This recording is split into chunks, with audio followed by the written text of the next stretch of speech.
Ouais, tiens.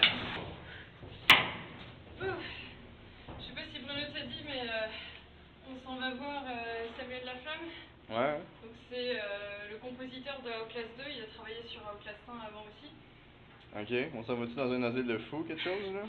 Non, cette fois-ci c'est une histoire de journaliste qui a mal tourné. Ah ouais. Ouais. T'as changé tes batteries? Oui. Oui.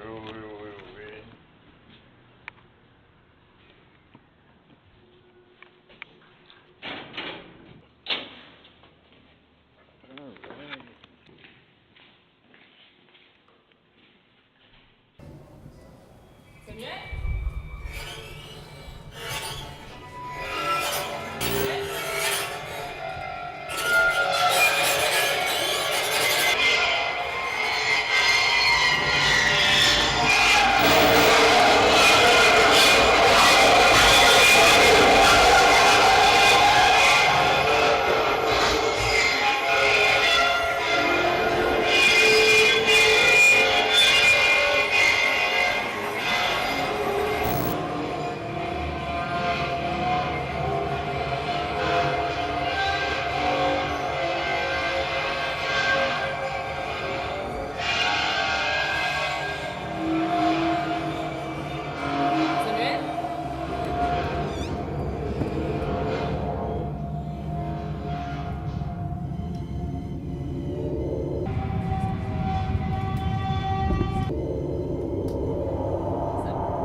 Désolé. Contrairement à Outlast 1, on n'est plus dans un univers clos en fait, on n'est plus dans un asile, on est dans un espace ouvert qui est donc le désert de l'Arizona. Et donc est-ce que ça amène justement des nouvelles empreintes sonores si on veut, ou une nouvelle ambiance? Effectivement, on est en Arizona. Pour moi, il y avait comme des éléments. Je voulais aller travailler le côté un peu plus sablonneux, là, le côté désertique, le côté de la poussière. C'est ça qui était la première réflexion, c'est quoi la matière qu'on veut avoir, c'est quoi l'univers. En fait, je suis parti bass guitare. J'ai exploré beaucoup de textures avec ça. J'ai tweaké ces sons-là. À un certain point, j'ai comme atteint ma limite d'exploration de ces sources-là, puis j'avais besoin d'aller ailleurs. Mais c'est important pour moi que je reste quand même dans la même catégorie, la même palette de couleurs musicales que ces instruments-là. Tout ce qui était frotté fonctionnait très bien pour moi, ça amène un inconfort, ça amène une tension. Ensuite, il y a tout un traitement aussi.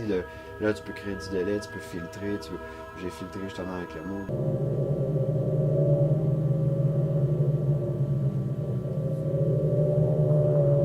Versus le son original qu'on avait. C'est pour aller chercher une étrangeté, vraiment. Je pars d'oscillateurs dits purs, mettons. Puis après ça, je vais les tweaker, je vais les filtrer pour leur donner une qualité, une identité à eux. C'est un peu ce que j'ai fait à partir des sources, des samples ou ma guitare électrique si je la branche directement dedans. Okay. Je la déforme. Si on veut, en fait, c'est ta console de jeu. Oh oui! C'est une forme de console de jeu. Totalement. J'ai beaucoup de consoles de jeu.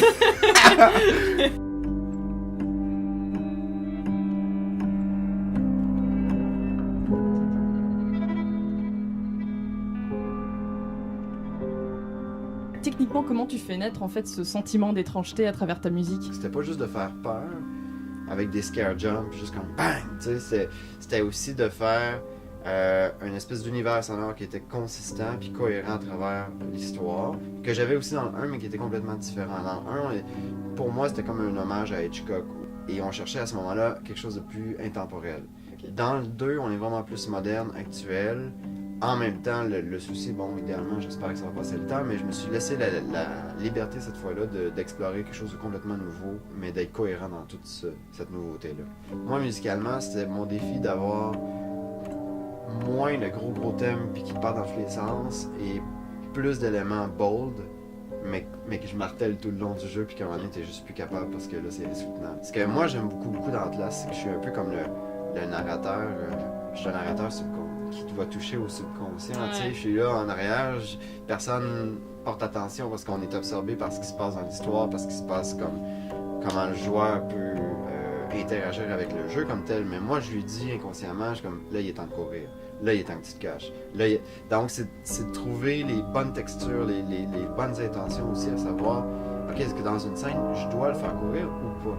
Est-ce que l'environnement comme tel est assez puissant en soi pour mettre la musique ou pas? Dans Outlast 2, on va être plus encore dans le mental du joueur que du faveur, puis que physiquement, il se sent pas bien. Ce qui arrive aux extrémités, dans le fond, du registre de l'être humain, historiquement, culturellement, c'est comme ce qui devient surnaturel, surhumain. Et si on pousse ça à l'extrême, donc on arrive dans le suraigu puis dans le sous-grave.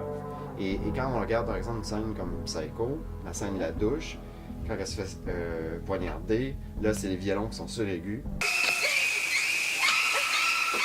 Et après ça, elle tombe dans le bas de la douche, puis là tout de suite on va dans les contrebasses qui sont dans le sous-grave.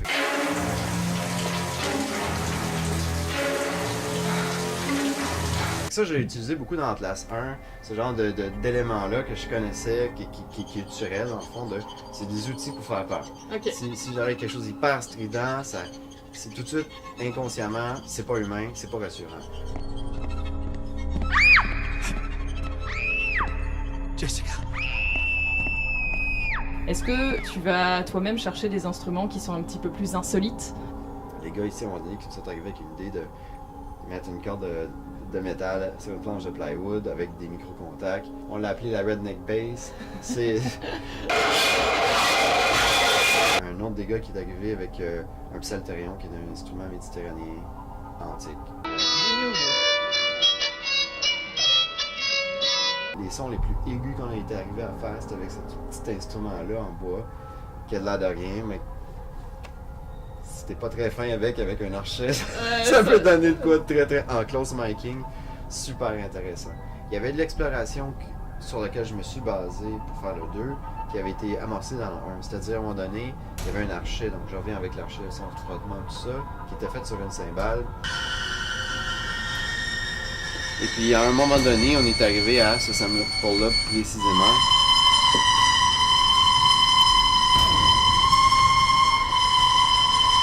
Ça, c'est l'élément pour moi que j'ai gardé. C'est un des éléments clés. Il y en a quelques-uns comme ça, mais c'est le principal que j'ai gardé pour venir signer Outlast, la franchise.